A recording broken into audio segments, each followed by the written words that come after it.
We think that when we experience regret, it's somehow an aberration, when in fact, everybody experiences regret. Regret makes us human. Regret is part of the human condition. What's more, we think that regret makes us weaker, when in fact, the research shows that, done right, regret can make us stronger, that we can enlist our regrets as an engine for forward progress. In a weird way, regret also taught me about what makes a good life, because as I had collected 16,000 regrets from people in 105 countries, and when they told me their regrets, in a sense they were also telling me about what made life worth living. Like, I understand that no regrets philosophy. The problem is that it's not possible, because we all have regrets. Now, we should try to minimize our future regrets, but the idea that you should never look backward on your life and say, oh, I wish I had done things differently, is actually a terrible blueprint for living. And I think one of the problems is, especially in North America, is that we're a little over-indexed on positivity. Positive emotions are incredibly important, and they should outnumber our negative emotions, but we need some negative emotions because they instruct us. And our most prominent negative emotion is regret, because regret teaches us, it instructs us, it clarifies us. It clarifies what we should be doing and how we should be doing it. And so we need to understand how to deal with our negative emotions. We can't ignore them like no regrets. We can't wallow in them. What we need to do is we need to think about our regrets. And when we think about our regrets, the evidence is pretty clear that they can help us make better decisions, solve problems faster, be better strategists, find greater meaning in our life. Regret hurts. There's no question about that. But here's the thing. Regret also instructs, and you can't have one without the other. So if you avoid the pain, you don't get any of the learning. So what you have to do is be able to process that pain. And I think there's a way for us to do that, to take our regrets, use them as signals. We haven't been taught to do that. That's the problem. We have this weird approach, we have this weird view of negative emotions. Like, some of us think, oh, positive all the time, That leads to delusion. Some of us get so absorbed in our negative emotions that they, in some ways, exonerate us from making progress. That's a bad idea too. What we need to do is we need to process our negative emotions in a systematic way, and I think there's a good way to do that. There's some interesting research on this. One of the things that we think about disclosure of our vulnerabilities and our setbacks and so forth is that people will like us less. And in fact, they actually like us more when we do that. And so I actually had a lot of respect for people willing to disclose and willing to explain. And I felt like I was actually helping them make sense of this regret. So it wasn't that much of a downer. The other thing about it, and which is this, is that over and over and over again, people kept talking about the same 4 core regrets. These 4 regrets are revealing. By revealing our regrets, we are revealing what we value the most.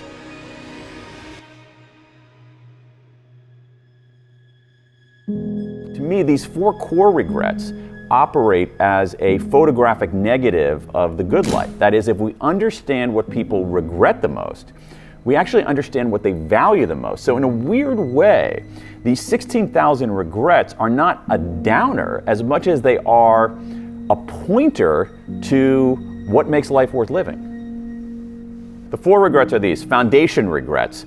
Foundation regrets are, if only I'd done the work. These are regrets people have about not studying hard enough in university, or not taking care of their health, or smoking, or not eating right, or not saving money. Small decisions that accumulate to bad consequences. The second one, huge category, boldness regrets. These are regrets that people have that say, if only I'd taken the chance. They didn't start a business. They didn't ask that crush out for a date. They didn't travel. They had an opportunity at one point in their life to do something beyond play it safe. They chose not to do that, and now they regret it. Third category are moral regrets. If only I'd done the right thing. These are people who, at a certain point in their life, could do the right thing or the wrong thing. They do the wrong thing, and it still bugs them, which is in some way, its own way, heartening. It shows that I think people want to be good. And then the final one are connection regrets. Connection regrets are, if only I'd reached out. And these are regrets about relationships, where you have a relationship, or you should have had a relationship, and it comes apart, usually through drifts, and you want to reach out, but you don't because you think it's going to be awkward and the other side's not going to care, so it drifts out even more, and then in some cases it ends up being too late. These 4 regrets, to me, reveal, as I said earlier, what makes life worth living. What do we want out of life? We want a stable foundation. We want some stability. We want a chance to do something. We want a chance to learn and grow and lead a psychologically rich life. We want to do the right thing. I'm convinced that most of us want to do the right thing. And what else do we want? We want love. We want connection to other people. So if I'm a listener and I'm sitting here thinking, there is a connection regret that I have, I should reach out to that person. And there's probably a reason why I haven't. I mean, there's something that's blocking it. What would you suggest I do? Like what unlocks that for somebody?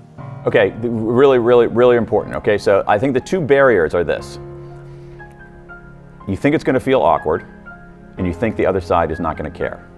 And here's the reality, both the reality of all these people I interviewed, but also the reality of a lot of research in social science. It's much less awkward than you think. 2, the other side almost always cares.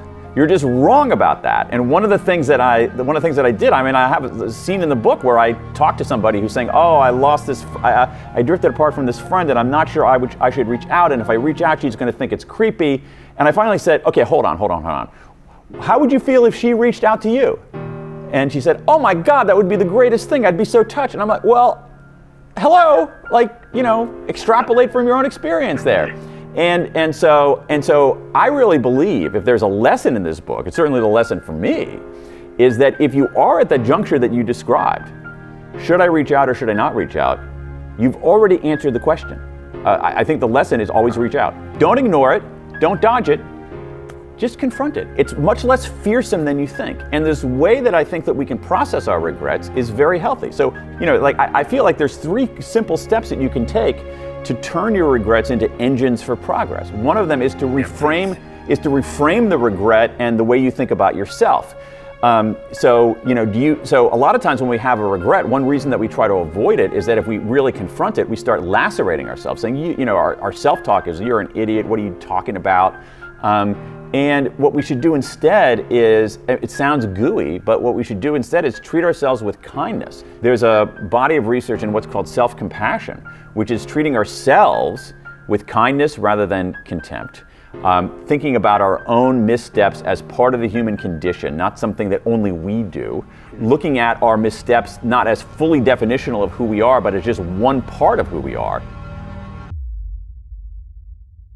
And so just being a little better to ourselves.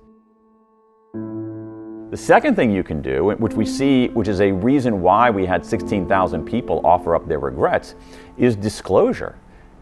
Disclosure is itself inherently valuable. And we know that it relieves a burden, but the other thing, when we talk about our regrets or even write about them, we take this blobby, amorphous, negative emotion and convert it into words, and that makes it less fearsome, and it begins the sense-making process. So there's a pile of evidence showing that talking about our regrets, even writing about them privately, is a way to defang them. And finally, what we need to do, which is essential, is we need to, we can look inward, all right, we can express outward, but then we got to move forward. And the way to do that, in my mind, is to take a step back and extract a lesson from it. What would you tell your best friend to do? If you were looking back on this decision 10 years from now, what would you want to have done? If someone else were in your position, what would she do? And I think this process of looking inward and treating ourselves with some kindness, expressing outward and disclosing the regret as a way to make sense of it, and then moving forward by taking a step back and extracting a lesson is relatively simple to do and allows us to take these regrets and not be scared of them and not let them debilitate us, but to enlist them as forces for moving forward. What I like to do is, I'm sort of trying to reach the people on either side of that. So the people who feel debilitated by their regrets, my view is, listen, take one, go through this process, you can enlist it as a force for good, but I also want to do a wake-up call to the people who think they don't have any regrets, because they're making a big mistake too. And so what I want to do is, in some sense, I guess, normalize it, because it is normal That's the thing. Like, you know, regrets are part of the human condition. They exist for a reason. They're part of our cognitive machinery. The only people without regrets are 5-year-olds, people with brain damage, and sociopaths.